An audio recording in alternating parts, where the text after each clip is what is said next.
¿Alguna vez te has preguntado cómo era la vida de Jesús y sus discípulos y qué lecciones atemporales nos dejaron? Hoy nos embarcaremos en un fascinante viaje a través del Evangelio según San Lucas, específicamente el capítulo 9. Nuestro propósito es explorar los momentos clave que definieron el ministerio de Jesús, revelando su poder, su sabiduría y el profundo llamado que hizo a sus seguidores. Prepárense para una experiencia informativa que iluminará verdades esenciales para todos. En este relato, Jesús da un paso crucial en la expansión de su mensaje. Reúne a sus 12 discípulos, hombres comunes que se convertirían en pilares de un movimiento sin precedentes.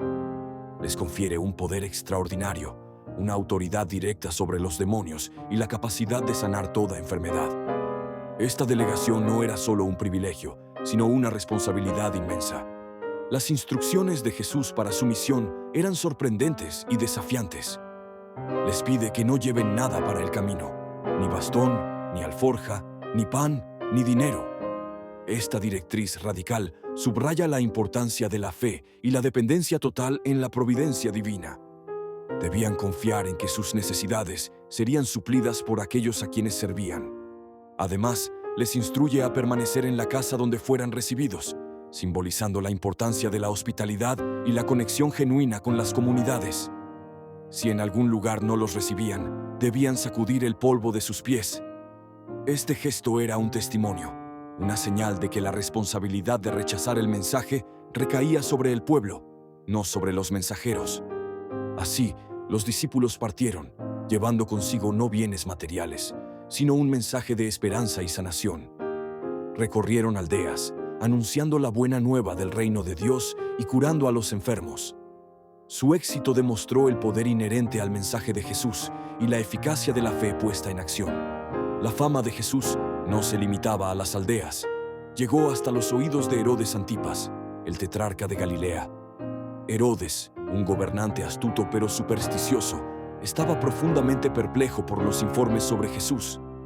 Había ejecutado a Juan el Bautista y ahora se enfrentaba a un fenómeno aún mayor. Los rumores sobre Jesús eran variados y asombrosos. Algunos decían que era Juan el Bautista resucitado, una idea que probablemente atormentaba la conciencia de Herodes. Otros sugerían que era Elías, el profeta que, según la tradición judía, regresaría antes de la venida del Mesías. También se especulaba que era algún otro profeta de la antigüedad que había vuelto a la vida. La inquietud de Herodes era palpable. Su deseo de ver a Jesús no era por fe o admiración, sino por una mezcla de curiosidad, temor y quizás la necesidad de controlar una figura que podría desestabilizar su gobierno. Este episodio resalta cómo la presencia de Jesús generaba reacciones diversas, desde la fe profunda hasta la perplejidad y el temor en los círculos de poder.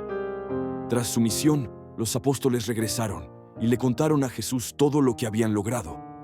Jesús, mostrando su compasión y su necesidad de un momento de intimidad con ellos, los llevó aparte a un lugar tranquilo cerca de Betsaida.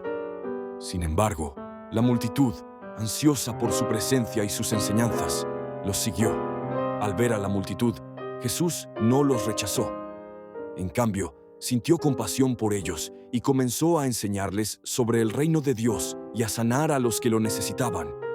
A medida que el día avanzaba, los discípulos se preocuparon por la alimentación de la gente. Le sugirieron a Jesús que despidiera a la multitud para que pudieran ir a las aldeas cercanas a comprar comida. La respuesta de Jesús fue directa y desafiante.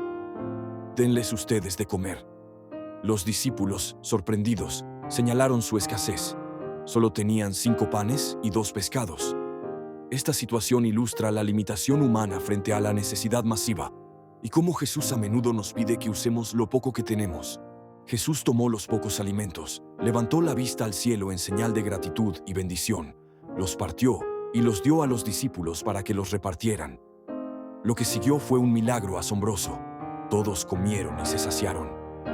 No solo eso, sino que recogieron 12 canastas de sobras, una canasta por cada discípulo, simbolizando la abundancia divina que supera con creces la escasez humana. Este evento no solo alimentó a miles, sino que también enseñó a los discípulos sobre el poder ilimitado de Dios y la importancia de la fe en la provisión. En un momento crucial de su ministerio, Jesús se retira con sus discípulos a un lugar apartado para orar. Después de la oración, les plantea una pregunta fundamental: ¿quién dice la gente que soy yo? Los discípulos respondieron con las opiniones populares: Juan el Bautista, Elías o algún otro profeta. Esto demuestra que, aunque Jesús era conocido, su verdadera identidad seguía siendo un misterio para la mayoría. Entonces, Jesús les hizo la pregunta más personal y trascendental: ¿y ustedes? ¿Quién dicen que soy? Pedro, con una convicción inspirada, respondió: Tú eres el Mesías de Dios. Esta confesión es un punto de inflexión en el Evangelio, ya que Pedro reconoce la verdadera identidad de Jesús como el ungido de Dios, el Salvador esperado. Sin embargo, Jesús les ordenó estrictamente que no dijeran esto a nadie.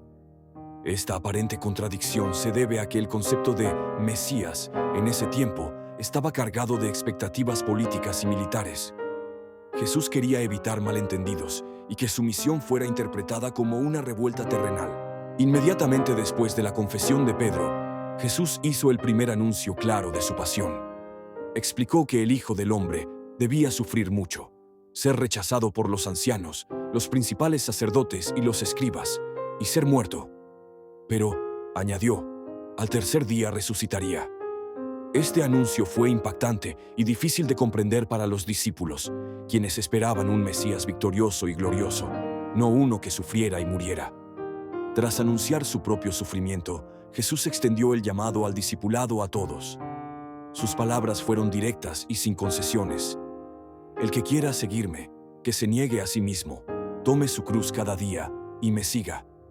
Esta enseñanza es central en el cristianismo y desafía la naturaleza humana. Negarse a sí mismo significa renunciar a los propios deseos egoístas, ambiciones y comodidades para poner la voluntad de Dios en primer lugar. Tomar la cruz cada día no se refiere solo a un sufrimiento físico, sino a la disposición de enfrentar dificultades, persecuciones y sacrificios por causa de Cristo. Es un símbolo de entrega total y de identificación con el camino de Jesús, incluso si implica dolor o vergüenza. Jesús continuó explicando la paradoja de la vida. El que quiera salvar su vida, la perderá, pero el que la pierda por mí, la salvará.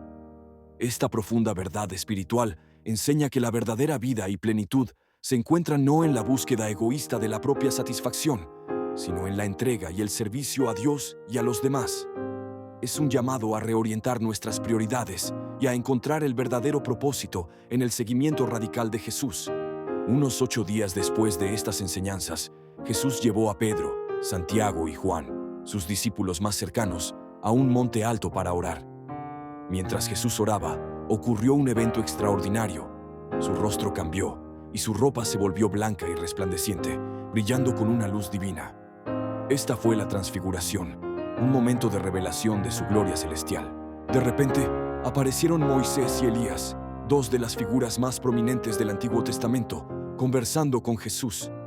Hablaban sobre su partida, que en griego se refiere a su éxodo, es decir, su muerte y resurrección en Jerusalén. Este diálogo subraya que el sufrimiento de Jesús no era un accidente, sino parte del plan divino, en cumplimiento de las profecías. Mientras Pedro, Santiago y Juan estaban asombrados y somnolientos, una nube luminosa los cubrió, y de la nube salió una voz poderosa y suave que dijo: Este es mi Hijo, el elegido. Escúchenlo. Esta es la misma voz de Dios Padre que se escuchó en el bautismo de Jesús, confirmando su identidad divina y la autoridad de sus palabras. La transfiguración fue un anticipo de la gloria de Jesús y una confirmación para los discípulos de que Él era verdaderamente el Mesías, el Hijo de Dios, y que su camino hacia la cruz era el camino hacia la gloria.